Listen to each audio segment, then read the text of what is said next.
compañeros, compañeras. La verdad, muy contenta de tener que presentar a estos dos compañeros que... Un fuerte aplauso para ellos dos.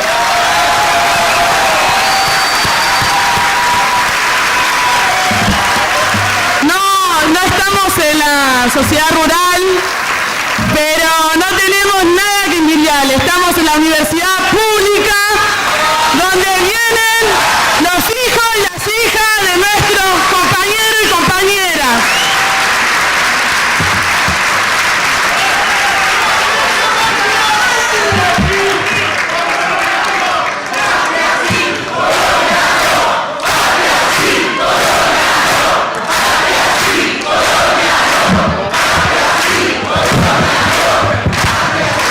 Bueno, me voy a presentar rápidamente. Mi nombre es Natalia Saracho, soy trabajadora de la economía popular, diputada nacional por la Unión por la Patria, compañera del Frente Patria Grande. Fui también con la Comitiva de Derechos Humanos en el 2019 a Bolivia, conjunto con Juan. Estuvimos haciendo un trabajo ahí muy importante. Así que nada, es un orgullo poder estar presentando a estos compañeros. Juan, que es nuestro precandidato a presidente.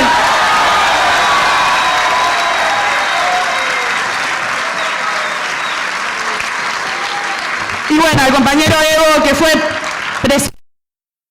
Claramente, nunca más Bolivia volverá a hacer lo mismo. No solamente por lo que hizo políticamente, económicamente y socialmente.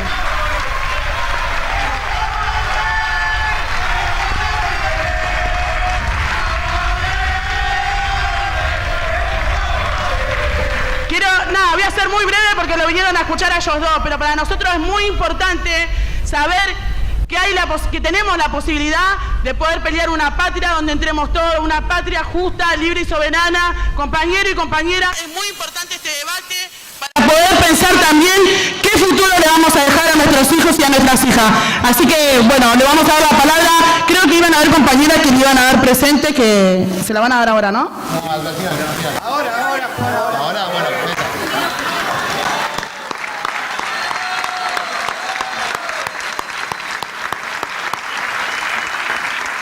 Yo ya estoy.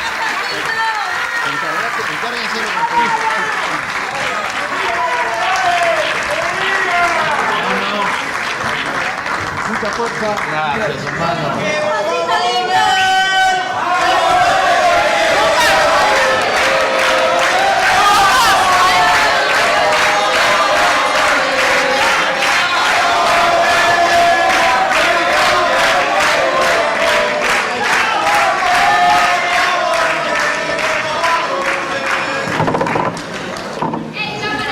Compañera, que no me llores, compañera.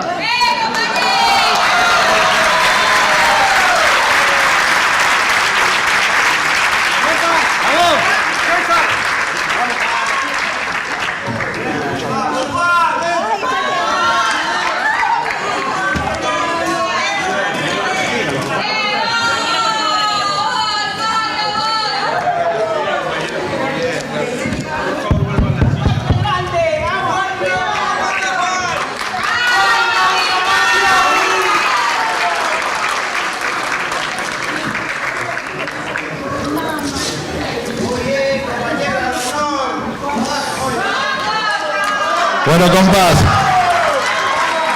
ahí por favor liberen los costados, salvo para los periodistas. Hermanita, ¿cómo está?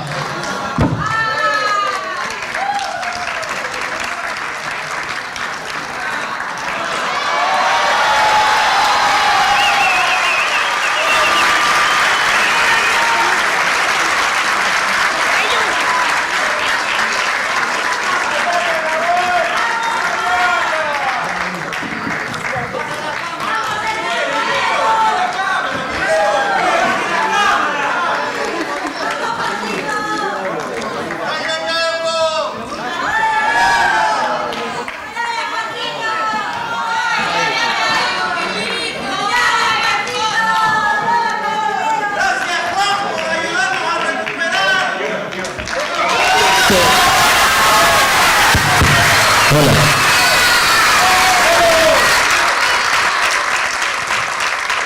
Bueno, me dicen que... Tentate, Evo, si querés. Me dicen que hay muchos compañeros y compañeras que quedaron afuera del lugar. Así que vamos a ser solidarios con los compañeros y vamos a saludarlos después abajo, así que voy a ser relativamente breve. Aunque a veces me cuesta ser breve, pero...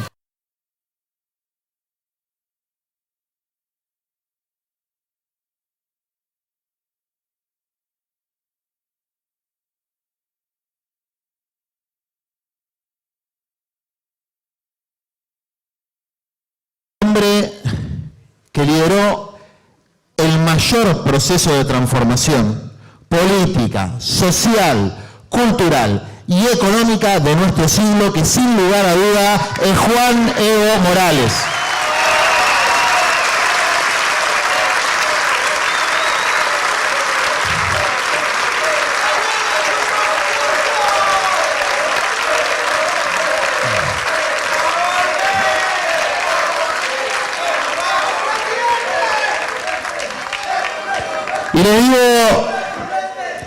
Y les digo esto, yo lo conocí a Evo hace más de 10 años, cuando había asumido el Papa Francisco, y yo tenía un profundo deseo de que se conozcan, porque, claro, Evo, que lideró este proceso de transformación extraordinaria, no era precisamente un chico de iglesia, ¿no? Y la iglesia en Bolivia, como en el resto de América Latina, tenía muchas deudas que pagar. Tenía sus pecados encima. Entonces, como cristiano, como humanista, como militante popular y como amigo de Francisco, tenía un profundo deseo de que se conozcan. Porque Evo, además de ser el hombre que lideró este proceso de cambio extraordinario, profundamente revolucionario, Evo no salió de un sector acomodado de la sociedad. Evo salió de abajo. Ustedes saben que el compañero trabajaba en la zafra de Jujuy cuando tenía 5 años. De ahí sale Evo, del subsuelo de la patria, de entre los más pobres y excluidos, y fíjense que nos hacen creer que los señoritos elegantes de saco, corbata, los Chicago Boys, son los que van a resolver los problemas, y el que fue y resolvió los problemas fue un indio. Y cuando digo transformación social, me refiero a que durante el proceso de cambio, la pobreza y la indigencia, que es lo que llaman ahí la extrema pobreza, se redujo a la mitad. Cuando hablo de transformación política me refiero a un cambio constitucional, a un proceso constituyente inédito en el mundo, con la participación plural de los pueblos originarios y resolviendo un problema político muy complejo, que es el de la plurinacionalidad, que es como preservar la integridad territorial de un Estado frente a la agenda imperial de la balcanización. No sé si acuerdan de que aquí, allí, en otros lados hay una derecha que quiere dividir los países, hacerlos más chiquitos, creando el Estado plurinacional. Cultural, y quiero decirlo porque para mí el impacto más grande, el día que me enamoré del proceso de cambio, no fue cuando conocí a Evo, sino cuando fui a la inauguración del último mandato, antes del golpe. Me acuerdo que estaba con Norita Cortiñas, creo que estaba Adolfo Pérez Esquivel también, y en la Asamblea Plurinacional, en el Congreso, miraba desde ahí arriba y miraba para abajo. ¿Y sabes lo que vi, Evo, que me impresionó mucho? Y quiero que quiero que me escuches. porque esto es lo que nosotros necesitamos en toda América Latina. Yo estaba ahí arriba y vi dos cosas. La primera es que miraba para abajo y había las señoras de pollera, estaban los obreros con sus cascos, estaban los pueblos originarios con su ropa. Es decir, el Congreso se había indianizado. En el Congreso habían entrado los que estaban excluidos. Y nosotros tenemos un país con 40% de pobres, y pobres en el Congreso están Nati Saracho nada más. Es el 0.6. Nati, Fede, los compañeros nuestros. No están los de abajo en el Congreso. Y eso es una revolución política porque, como decía el comandante Chávez, para solucionar la pobreza hay que darle poder a los pobres, y eso fue lo que hizo Evo Morales, integrando el poder estatal y el poder popular con la CONALCAM como un virtual gabinete permanente, porque él se reunía todo el tiempo con los dirigentes y las organizaciones populares de base. Y un cambio económico, porque fíjense que no fueron los Chicago Boys los que lograron que el crecimiento del Producto Bruto Interno en Bolivia fuera el más alto en toda Latinoamérica durante el periodo que gobernó este compañero, este hermano, logrando que a partir de la recuperación de los recursos estratégicos se pudiera desarrollar un modelo económico autónomo distinto. Y ahí por 2015 logramos hacer un encuentro maravilloso, no sé si lo recordás, con el Papa, en Expoferia, en Santa Cruz de la Sierra, donde se consolida la consigna de tierra, techo y trabajo. Y el Papa habla de la patria grande, del proceso de cambio, y pide perdón en nombre de la Iglesia a los pueblos originarios por el daño hecho.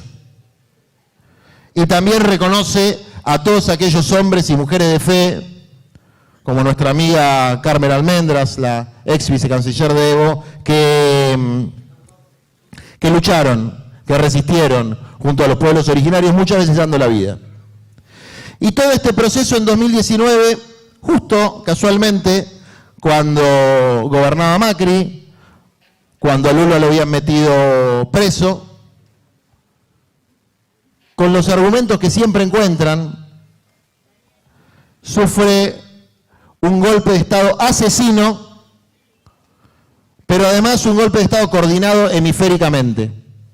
Coordinado, bueno, Evo no tenía embajada, ¿no? Tenías una agregaduría de negocios. Está el famoso chiste de que en Estados Unidos no hay golpe de Estado porque no hay embajada de Estados Unidos. Bueno, tampoco hay que tener agregaduría de negocios, porque nosotros cuando estuvimos en la misión, con muchos compañeros que están acá, que fueron parte de esa misión de solidaridad y derechos humanos, porque ni bien surgió el golpe, nosotros dijimos, nada que suceda en la patria grande nos es ajeno, tenemos que ir a acompañar a los compañeros del pueblo boliviano que están resistiendo un golpe genocida, un golpe antipopular, un golpe... Y ahí, con nuestra misión, y digo esto antes de dar la introducción al video, que lo pueden ir poniendo porque sé que siempre esto hay algún error técnico y se pone tarde, así que vayan poniéndolo. Por eso tenemos que ir a acompañar a la casa de Jujuy. Desde luego.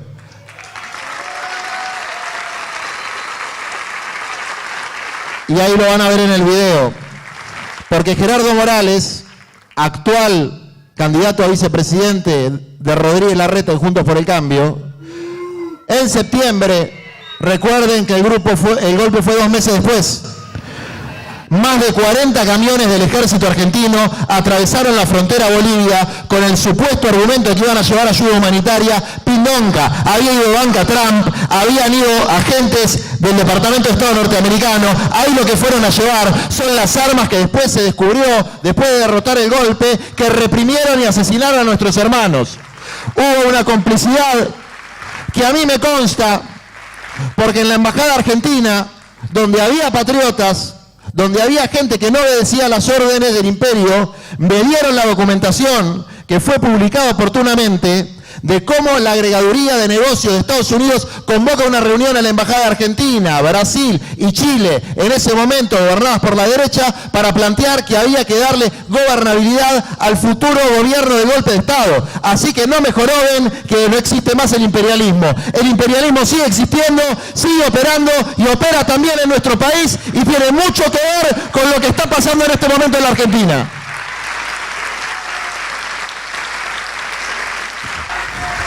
Bueno, para ir cerrando y darle la palabra, ese golpe tuvo olor a litio.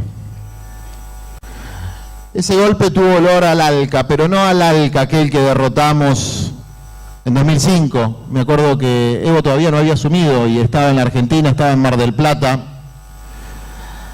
El nuevo ALCA tiene que ver con el agua, tiene que ver con el litio, tiene que ver con los combustibles y tiene que ver con los alimentos. Agua, litio, combustibles y alimentos. Es la sigla que nosotros usamos para hablar de la nueva ofensiva imperial. Y fíjense por qué lo voltean a Evo. Porque ¿saben lo que hizo con el agua? La recuperó y la nacionalizó y además lograron que las Naciones Unidas la consagren como derecho humano elemental.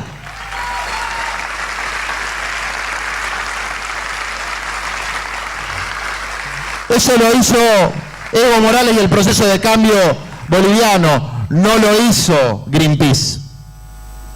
El que defendió el agua como derecho humano elemental, que hoy nos permite a los abogados defender el agua de las comunidades originarias con un instrumento legal de las Naciones Unidas, fue este hombre que está acá.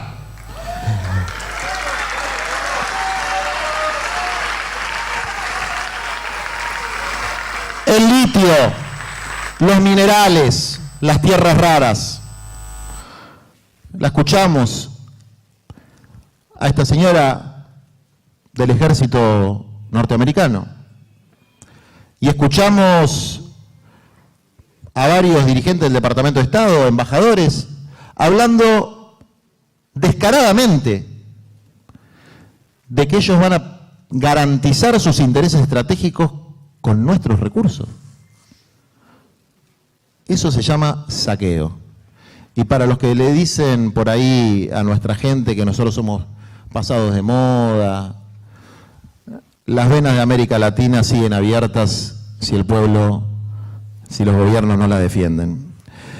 Y hoy, a diferencia de lo que pasa en Bolivia, a nosotros el litio nos lo están robando. Se lo llevan en camiones, a simple declaración jurada de las multinacionales.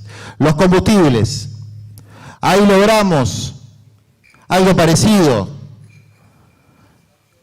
Evo logró poner el gas de Bolivia al servicio del pueblo boliviano, no solamente para cambiar la ecuación económica, sino para algo que nosotros criticábamos el otro día, después de la magnífica obra del gasoducto Néstor Kirchner, que es, hay que acordarse de algo. No es solamente una cuestión de dólares que entran o que se van. El gas tiene que ser para la gente. Nosotros tenemos el 40% de la población sin gas natural. ¿Saben? Porque yo lo pregunté a esto.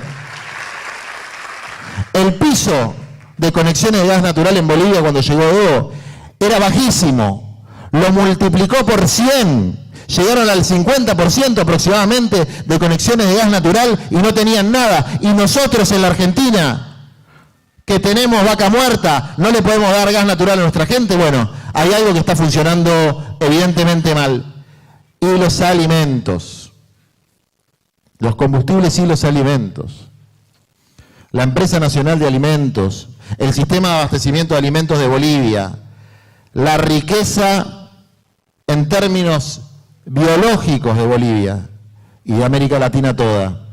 Esos son los elementos estratégicos que buscan saquear y no va a venir nadie a defenderlo si no lo defendemos nosotros. Entonces, lo que queremos hacer desde Justa y Soberana, desde nuestra candidatura junto a la compañera Paula Valmedina, no es muy distinto a lo que hizo Evo Morales en Bolivia, no es muy diferente.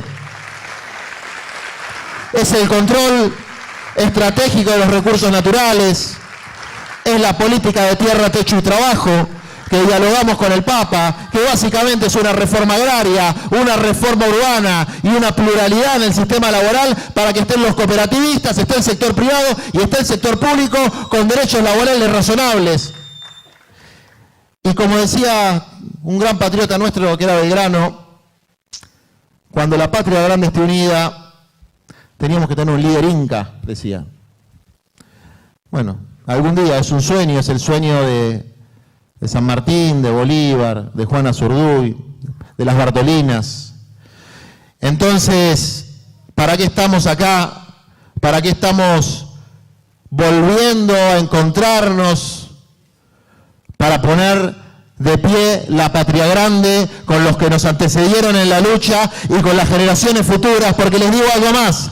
Evo Morales nombró defensores de la revolución a los jóvenes, y los jóvenes que se tienen que preparar, que nos tenemos que preparar los que venimos atrás, tenemos que honrar el legado de lucha de hombres y mujeres que siguen vigentes, que siguen siendo liderazgos, pero que algún día van a pasar el bastón del mariscal, y ahí tenemos que estar nosotros para garantizar que no se dé un paso atrás y se den muchos pasos adelante por la liberación de nuestros pueblos y la unidad de la patria grande. Muchas gracias, compañeros, muchas gracias, compañeras, muchas gracias, compañero Juan Evo Morales, que dicen por ahí que se llama Juan como Perón, Evo como Evita, así que la palabra es suya, compañero.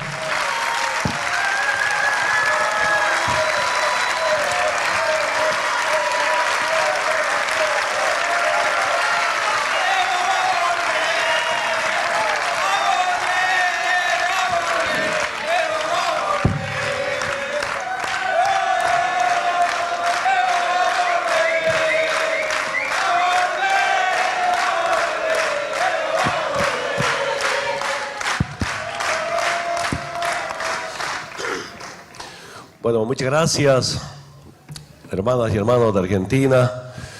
Muchas gracias por la invitación, Juan. Este acto de reflexión sobre la situación política, económica de nuestros países, la patria grande. Como siempre, sorprendido por el cariño, por la presencia de ustedes.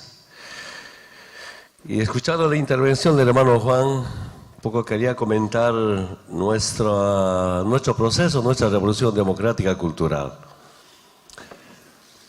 En Bolivia no es que el pueblo tenía poder, tenía el poder comunal, poder sindical, poder social, a veces a la cabeza de la Central Obrera Boliviana, a veces la cabeza del movimiento indígena originaria de quechuas aymaras y llamado Pacto de Unidad. Pero las luchas, las marchas del sector social tenían muchas limitaciones. Por ejemplo, con paros, huelgas, marchas, le pusimos contra la pared al gobierno neoliberal, estado de sitio, dirigentes perseguidos, encarcelados, confinados, y sigue el modelo neoliberal. Con el poder sindical, con el poder comunal, a veces podíamos conseguir alguna escuelita, construcción de caminos, pero dos cosas combinamos los movimientos sociales. Por una parte, una marcha, una lucha por una reivindicación social, por otro lado, por cambio estructural al modelo neoliberal. Por ejemplo, en nuestras marchas, algunas hermanas y hermanos bolivianos deben recordar, la marcha era por la soberanía, por la dignidad del pueblo boliviano. Y la base militar estaba en Chimoré, trópico de Cochabamba, conoce muy bien, y mucha unidad para Lucho, David, presidente, vicepresidente, 97% en las últimas elecciones nacionales. Mi récord, unas elecciones yo obtuve 98%, récord 98%. El 2% es de algunos hermanos de edad avanzada, acá llaman grande, ¿no? El grande, se equivocan al momento de votar, ¿no? Son casi el 2%, casi el voto del 100% en esta región. Entonces, compañeras, compañeros, unidos sindicalmente, unidos políticamente, y cuando se marchaba por la soberanía, estamos pidiendo cierre de la base militar. Con el poder sindical no podíamos cerrar la base militar. Con el poder comunal, sindical, no podíamos nacionalizar. Ahí viene, dijimos, la gente humilde, los quechas aymaras, tenemos también derechos políticos y vamos a hacer política. Y acá tuvimos una profunda diferencia con el imperialismo y con el capitalismo. Para el imperio, hermanas y hermanos, mi experiencia vivida, esperamos compartir con ustedes, la gente humilde, la gente pobre, no podemos ser política. Yo solo de niño recuerdo cuando viví en Altiplano Boliviano, Orinoca, donde nací, que decía, la política del campesino es pala y pico. 19 años llego al trópico de Cochabamba, oriente boliviano. Va pasando el tiempo, con mis 22, 23 años me mandaban como delegado de base a las negociaciones después de tantas marchas. Todavía no era dirigente principal. Y nos faltaba algún compañero, planteaba muy bien, cambio estructural, y que decía los representantes del gobierno neoliberal, tú estás haciendo política. La política para nosotros es delito. Tu política es hacha y machete. Altiplano boliviano, pala y pico, oriente boliviano, hacha y machete. No tenemos derecho a hacer política. Pero cuando vienen las elecciones, bajo prebendas, a votar para la derecha. Ganan y con 8 votos, privatizar, privatizar, privatizar. Entonces, y reflexionamos, ahí viene a nosotros también como gente humilde, gente pobre, el movimiento indígena, tenemos derecho a hacer política. Ahí viene nuestro instrumento político. Repito nuevamente, con el poder sindical, social, comunal, no se podía cerrar la base militar ni nacionalizar. Y con nuestro instrumento político, ha sido difícil de unir. En algunas regiones, por ejemplo en Santa Cruz, el movimiento indígena no quería que la gente de la ciudad entre al instrumento político. Menos los abogados, perdón, de compañeras, compañeros. Yo le decía a mis compañeros, los campesinos, los dirigentes somos buenos para redactar votos resolutivos, buenos para, por ejemplo, pliegos únicos, convocatorias, pero no sabemos redactar decretos, leyes, ni cambiar la Constitución. Necesitamos abogados, necesitamos profesionales. Apenas ya nos hemos integrado.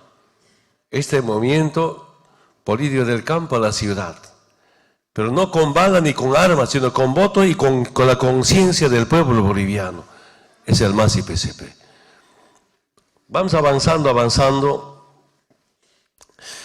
Y combinamos esas dos cosas. Una lucha por una reivindicación social, pero también por cambio estructural al modelo neoliberal. Ese nos ayuda bastante.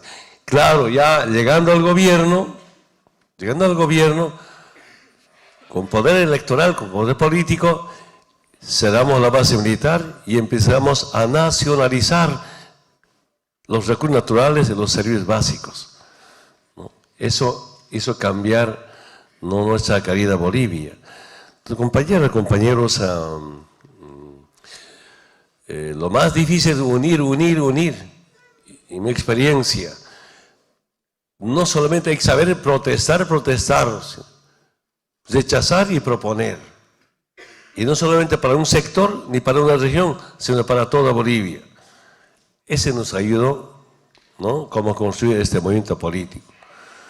Yo sigo convencido, compañeros, no creo que haya otro Evo sin formación académica llegar a la presidencia. Soy sincero. Pero para las nuevas generaciones, ¿qué tan importante ha sido la verdad y la honestidad? Gracias a la verdad y con la honestidad llegué a la presidencia sin formación académica.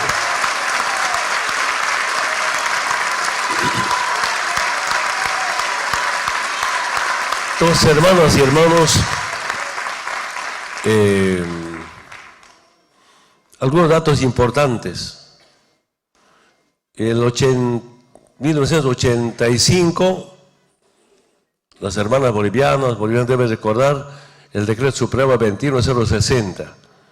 Empiezan a privatizar, ¿no? Con el voto del pueblo boliviano. No podía entender cómo, después de 7 años de dictadura de Banzer gana, especialmente en las ciudades. Y el campo del MNR, Alcamaqui, ¿verdad? Banzer con 33%, creo, MNR con 30%. Y Banzer le da su apoyo al MNR, Víctor Paz Extensoro. Con el voto del pueblo nos encaja, nos impone el modelo neoliberal. Con el voto del pueblo. La coalición, la democracia pactada, ¿no? El pueblo votaba, pero nunca elegía presidentes en los 20 años del neoliberalismo. ¿Quién elegía el presidente?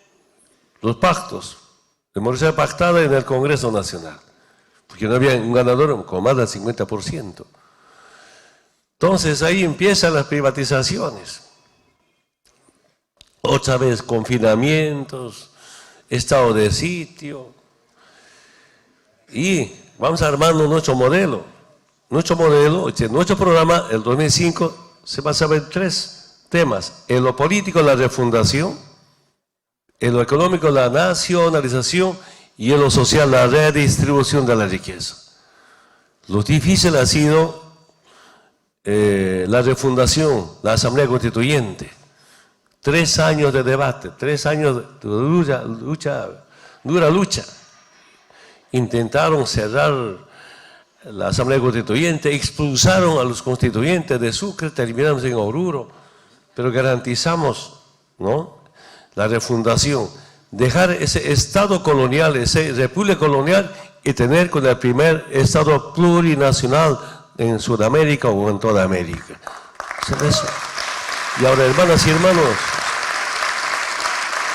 ¿qué es la plurinacionalidad? ¿Qué es la plurinacionalidad? La unidad en la diversidad. Perdone, no quiero, hoy soy muy sincero, no quiero que se moleste. A ver, ¿quién son quechos aymaras? Son originarios, pero yo decía, somos originarios milenarios, dueños de esta noble tierra. Evidentemente, seguramente algunos papás, abuelos de ustedes, algunos de ustedes llegaron después de la guerra civil en España, se escaparon. O algunos tal vez después de la Primera Guerra Mundial, Segunda Guerra Mundial. Pero sus hijos, sus nietos también son originarios. A ellos decíamos son originarios contemporáneos. Pero tenemos todos los mismos derechos. Es como unir originarios contemporáneos con los originarios milenarios. Es el Estado plurinacional, unidad en la diversidad. Yo entendí, de presidente conocí, que somos tan diversos. La diversidad cultural es la riqueza de nuestra identidad, de nuestra dignidad. Ese es el Estado plurinacional. Algunos tratan de interpretar, Estado plurinacional es solamente para indígenas. No, para todas y todos. Claro, una base, aquí, sentar soberanía política, social, cultural, pero fundamentalmente la soberanía económica. Eso nos une a los bolivianos. Eso nos debe unir a todos en la patria grande. Compañeras y compañeros, un poco resumiendo, ¿por qué el Estado colonial o República colonial? 6 de agosto de 1825 se funda la República. La primera nacionalización del petróleo, 1937. De la mal llamada Guerra del Chaco, paraguayos y bolivianos. Y saludo, gobierno de entonces, Argentina, paramos, gracias a Argentina, se acabó la guerra supuestamente de paraguayos y de una empresa petrolera de Estados Unidos con otra empresa petrolera de Inglaterra. No era guerra de paraguayos y bolivianos. ¿Quién tenía el control de los combustibles? La empresa petrolera de Estados Unidos. Estados Unidos vendía gasolina, combustible a paraguayos, pero también a los bolivianos. Y hermanas y hermanos bolivianos, no solamente eso. Estados Unidos vendía armas a Paraguay, armas a Bolivia. Negocio para Estados Unidos, como ahora. Estados Unidos vive vendiendo armas, provocando guerras para vender su armamento. Entonces, compañeras, compañeros, pasa la guerra, 1935, gracias a Argentina, gobierno entonces, media, ya se acaba la guerra, y de esa guerra nace el nacionalismo dentro de las Fuerzas Armadas, razón de patria, RADEPA. Los militares, el 37, nacionalizan el petróleo por primera vez. Imagínense, de 1825 se funda la República, sigue robando, no cambia nada. Claro, saludamos buen deseo de Simón Bolívar, José Antonio de Sucre, vino un presidente Andrés Santa Cruz, Calahumana, muy bien, pero termino ahí. Sigue, a eso decimos Estado colonial, República colonial, sigue saqueando nuestros recursos naturales. 37 nacionalizan los militares, 39 otra vez privatizan, 2 añitos duró la nacionalización, pero solamente el petróleo. Bueno, tus compañeras, compañeros, y después de sentar esta soberanía económica, pues se refunda y vienen las nacionalizaciones. Solamente algunos datos importantes.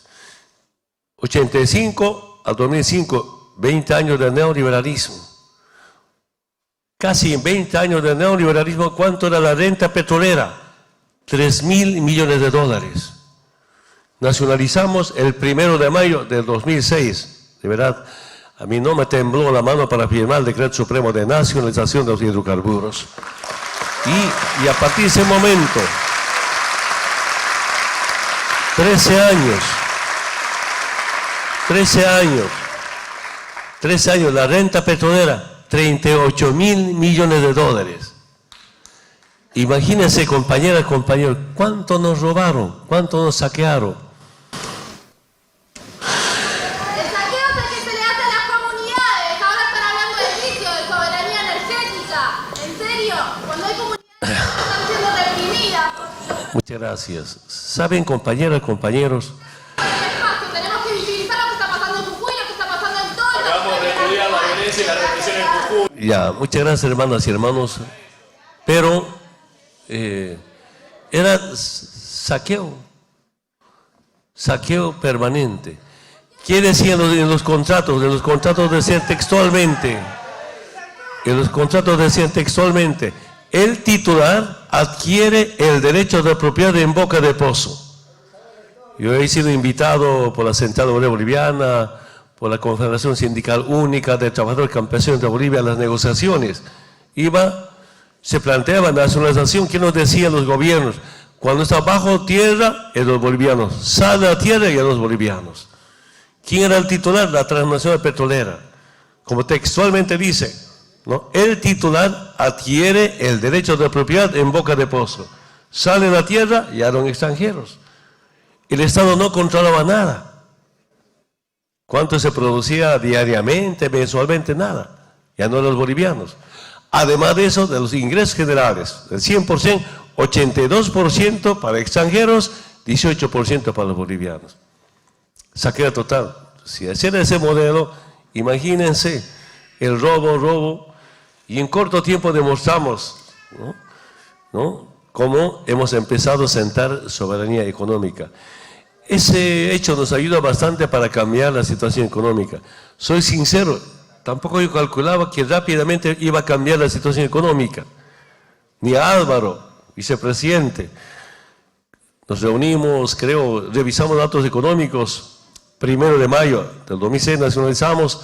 Pasa un poco tiempo. Entre agosto y septiembre pedimos al equipo económico, al gabinete económico, a ver cómo estamos en la situación económica. Revisaron los datos económicos. Ya no tenía que prestarnos plata para pagar aguinaldo, sobraba plata. Nos miramos con algo, ¿qué hacemos con esta plata ahora? Y ahí viene la propuesta, hay que crear de emergencia bono Juancito Pinto, para los niños 200 bolivianos. ¿Para qué? Para evitar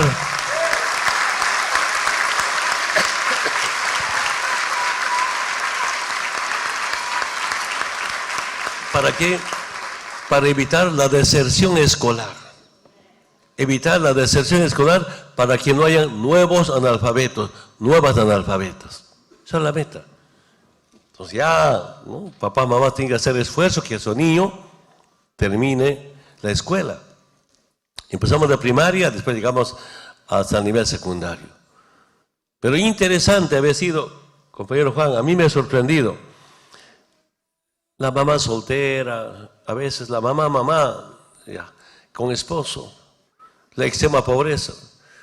Por decir, aquí un compañero en una cantina tomando cerveza, ¿no? Hay compañeros que andan cargando su habita, vendiendo chicles, cigarritos.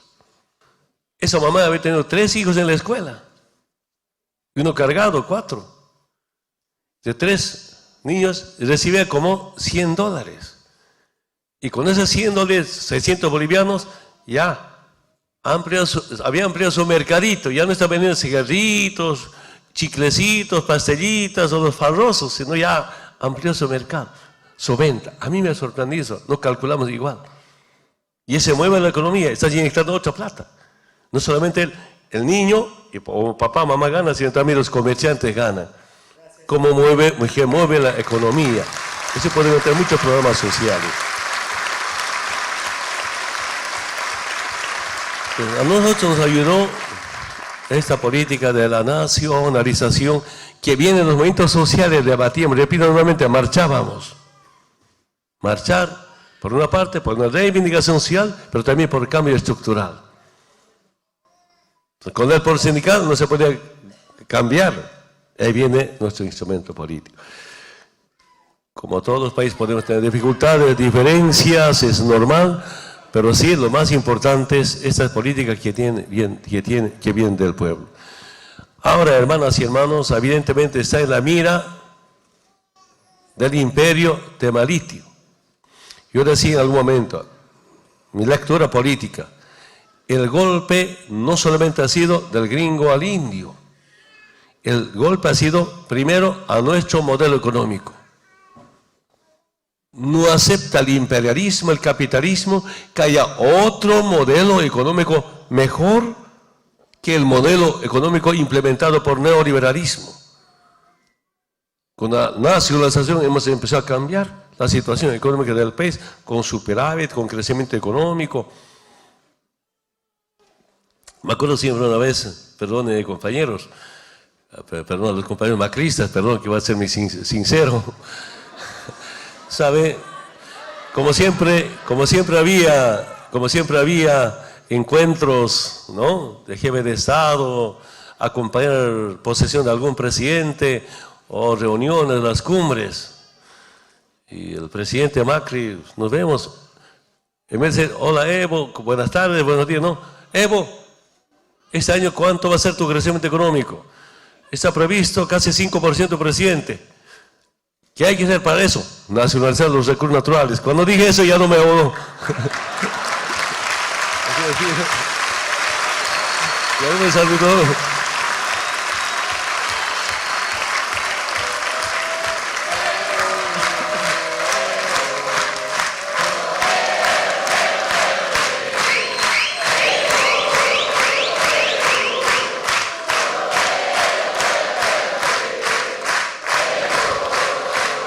Recordarán ustedes, los datos demuestran, el último año,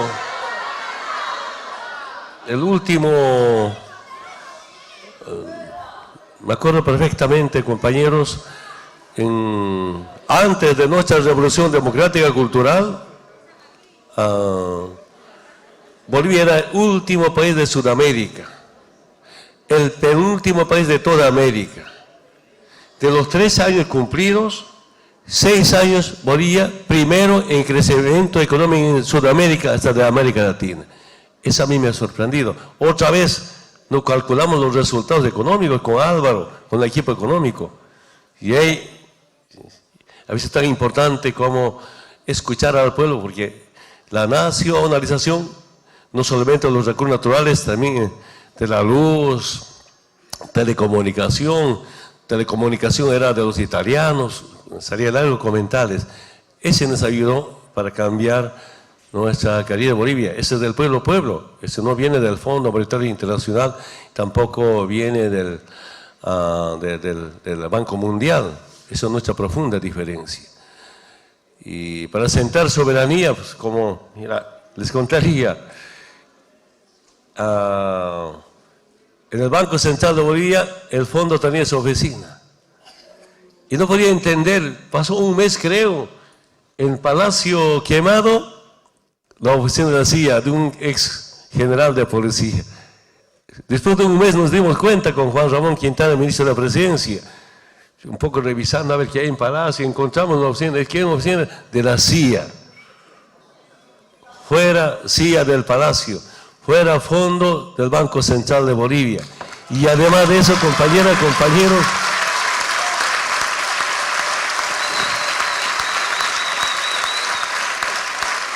el grupo militar de Estados Unidos que acompaña a su embajada, hoy tenía oficina en Gran Cuartel General de Miraflores, Comando del Ejército, fuera. A veces hemos sido muy atrevidos. USAID tenía su edificio de primera. Expulsamos a USAID y ahí me lo llevé al comandante de la Fuerza Armada Boliviana. El edificio de USAID era oficina del Comando de las Fuerzas Armadas. Yo digo, a veces pienso, hemos sido muy atrevidos, un poco y tal, porque la lucha histórica de los movimientos sociales es soberanía, soberanía, soberanía. Por eso, hermanas y hermanos, y el otro tema, eso es nuestro modelo económico. Repito otra vez, el imperio no acepta que haya otro modelo económico mejor que el modelo económico del imperialismo. Y tercero, el golpe al litio. De ahí, Alemania, Corea del Sur, Japón nos pedía litio, litio, litio. Pero quiere solamente litio, vendamos como materia prima. Los países altamente industrializados, los países exageradamente tal vez industrializados, solo nos quieren a los latinoamericanos para que garanticemos materia prima. Japón, hablé 2 veces con el presidente de Japón. ¿Por qué no ensamblamos las Toyotas japonesas, que es bien buscado, comentado en todo el mundo? Pero ensamblar en Bolivia con el litio boliviano. Presidente, hay que estudiar. En el fondo no quieren. Pero más me llamó la atención, creo que Fernando estaba de canciller 2010, 11. Hemos invitado a Corea del Sur. Como siempre, tarea del Estado, del presidente, hacer buenos negocios para su pueblo. Y nos llevaron a ver una planta de batería de litio. Impresionante, interesante. Yo le digo a la autoridad de Corea del Sur, hagamos su gemela en Bolivia. Pero yo me pregunto, ¿cuánto cuesta? $300 millones. Nuestras reservas internacionales estaban creciendo. Cuando llegamos al gobierno, teníamos $170 millones, perdón, $1.700 millones de reservas internacionales. Lo máximo llegamos a $15.000 millones de reservas internacionales. 2010 estaba 10, 11, 12 mil millones. Cuando me dijo cuesta 300 millones, yo digo, ¿cómo no va a conseguir eso? Una deuda interna con nuestra plata. Yo digo, yo garantizo 300 millones, hagamos su gemela en Bolivia. Ahí dicen, no. Ese me ha hecho pensar. No estoy pidiendo crédito, no estoy pidiendo alguna ayuda, no. Yo garantizo plata, haremos su gemela, ahí está el proyecto. Nada. Con Álvaro dijimos, Álvaro, hay que empezar con la industrialización. Hemos empezado de laboratorios, evidentemente hemos contratado de expertos internacionales para laboratorios. Instalamos todos los laboratorios, ya la planta piloto, hicimos 4 plantas pilotos, ¿no? de industria, para carbonato de litio, cloruro de potasio, hidróxido de litio, batería de litio, están funcionando plantas pilotos. La primera industria inauguramos en el 2018, cloruro de potasio que produce 350.000 toneladas. Y otro, este año se va a entregar, lamentablemente con golpe se paralizó, carbonato de litio, que va a producir 15.000 toneladas año. Estamos en Pero ¿cómo nos perjudicó? Porque eso ya había estado funcionando, ya había estado operando, produciendo hace tiempo.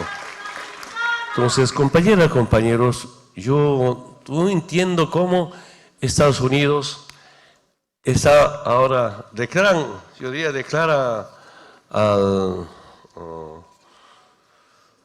al litio que es de seguridad nacional para Estados Unidos. Ese es.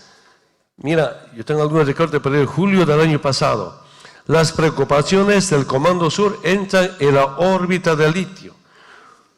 Textual de una parte dice, América Latina es nuestro barrio y es a menudo olvidado. Queridos jóvenes, quien nos diga Estados Unidos, Comando Sur, América Latina es barrio de Estados Unidos. No puede. ¿Cómo no van a ser antiimperialistas? Solamente me pregunto.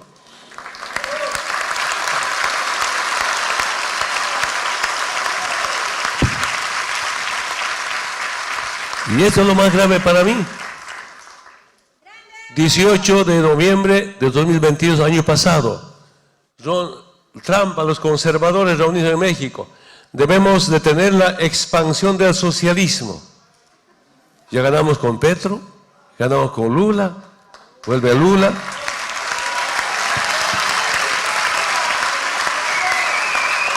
Compañeros, se les leo textual. Ese es titular, que dice textual, abro comillas, debemos detener la expansión del socialismo y simplemente no permitir que continúe arrasando con la región o nuestra tierra. Y debemos reconstruir nuestras economías para apoyar a nuestros trabajadores y nuestras familias, cierro comillas, añade el Trump. Me dice, nosotros somos su tierra de Donald Trump. ¿No? Pero reconocen que no es tan bien económicamente. Para mí, Estados Unidos ya no es potencia económica. Y dice ahí, Donald Trump dice, debemos reconstruir nuestras economías para apoyar a nuestros trabajadores y a nuestras familias. Ah, nosotros somos sus trabajadores de Donald Trump, somos su familia de ellos. Hermanas y hermanos, queridos jóvenes, ¿cómo es eso? ¿No? Si bien no es potencia económica, pero sigue siendo poder militar, pero con la OTAN. Parece la OTAN, Ministerio de Defensa de Estados Unidos. ¿Y dónde están los europeos? Desde acá creo que tenemos que luchar también para liberar a Europa de Estados Unidos. No sé si me equivoco. Claro. Con la OTAN es poder militar.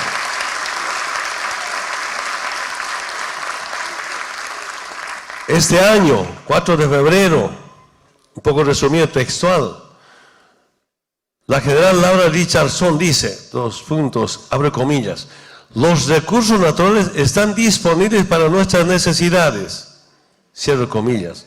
Y otra vez, si estos países solo produjeran rábanos, no les pasaría nada, cierro comillas.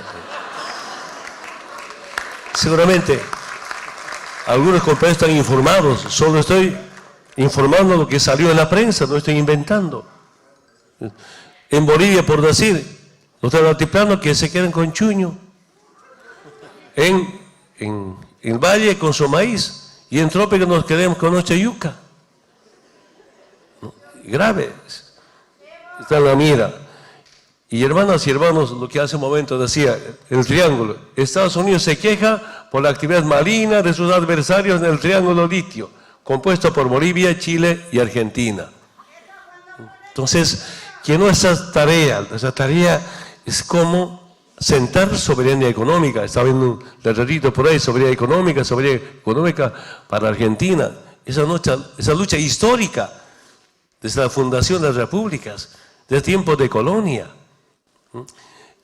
Yo sigo convencido, si no había una unidad entre Bolivia, Argentina, Chile, si la industrialización del litio estaría en manos de Estados, sería potencia mundial en temas del litio. Que sea una política de Estado.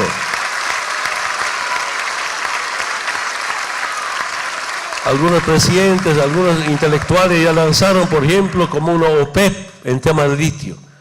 Antes de OPEP, ¿cómo era el precio del petróleo? Ustedes pueden revisar la historia. Este tema de litio no debe ser de un partido de izquierda o derecha, sino ser política de Estado, política del pueblo de América Latina y especialmente de Chile, Argentina y Bolivia. Ahí no tenemos diferencia, ¿no? Pues por eso, hermanas y hermanos, yo estoy convencido, es posible liberarnos si garantizamos la liberación en la parte económica. Esa es nuestra experiencia, nos ha ido bastante la liberación económica. Ahora, la lucha permanente es como nuevamente quieren privatizar en Bolivia. Nuestra diferencia es en las elecciones nacionales enfrentados, quiénes son los privatizadores y quiénes somos los nacionalizadores. Y quiero jurarles, los nacionalizadores, quien sea el candidato a presidente, vamos a seguir ganando masivamente como hicimos hasta ahora. Porque hay un convencimiento del movimiento popular, inclusive de hermanos, ¿no? Profesionales, intelectuales, artistas, todos, ¿no? Que en corto tiempo demostramos que Bolivia tiene mucho futuro, mucha esperanza. Por eso ahora el tema es el litio, que Estados Unidos, para mí, Estados Unidos ya militarizó mediáticamente el litio. Estoy leyendo, ¿no? Algunos recortes periódicos. Eso, ¿cómo poner en práctica? Eso es con golpes, con que la derecha gane en Bolivia, pero imposible que la derecha gane en Bolivia. Repito nuevamente, esas experiencias nos han servido bastante para demostrar que Bolivia tiene mucha esperanza, mucho futuro. Entonces, hermanas y hermanos, esa es nuestra experiencia vivida acá, en Bolivia.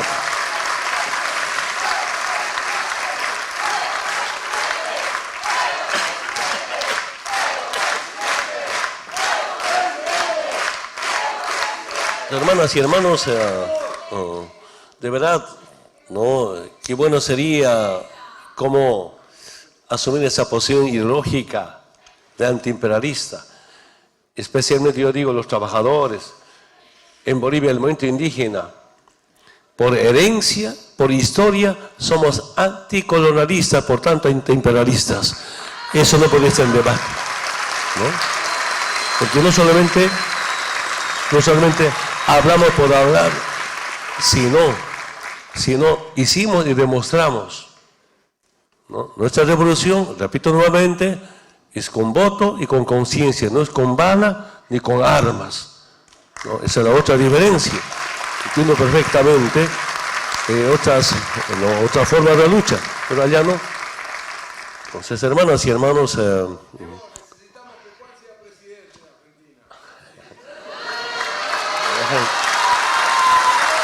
compañero, no me haga problema con Alberto ni con Cristina, por favor, compañero. No, por favor, compañero. Cada país tiene su propia particularidad, se respeta, pero en el fondo somos antiimperialistas, anticapitalistas. Quiero aclarar lo siguiente.